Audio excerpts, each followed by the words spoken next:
Hello, my name is Jacob Felbauer, and this is the program for the Pay Dirt game, and I'm from DuBois Area High School robotics team. This is the drive system. It has the two joysticks to control your forward, backward, and side-to-side movement, but we also have a deadband in there. So basically what it is it takes out that motor whine, but it does not eliminate any electricity flow, which the default one actually does.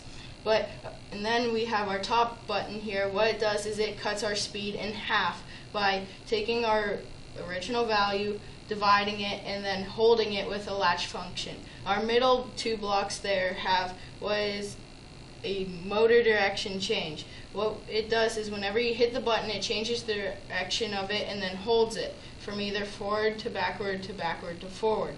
And then that leads into the slew rate control. Basically, whenever you go forward and then swing back real quick with your joysticks, it averages three of your main values, your top, your bottom, and your middle, and then gives you your slew rate, which is it takes your middle value so that whenever you turn, you do not damage the motors.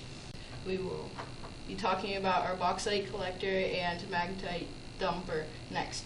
Basically what this is whenever you hit the top button, it goes the full way up, and then whenever you hit the side button, it goes middle way so that you can collect, and then whenever you press both buttons, it drops it completely. That way you can score your points.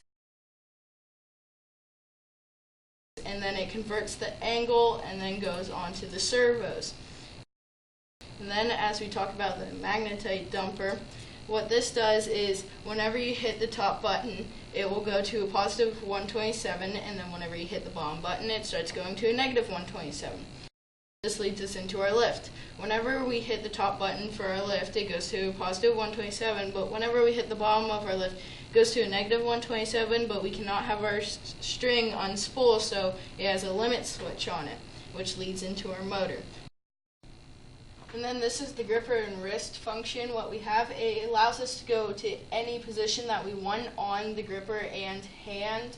So what it is once it takes our values that we are sending into it, it has the limits of 20 and negative 60, and it sends it to the servo. And it does this the same way in the wrist, just with different values in it to go up in different increments, which may be a little bit more. So what we do is we put it in as maybe 0.5 instead of 0.25, and then it does the same thing and sends it to the servo.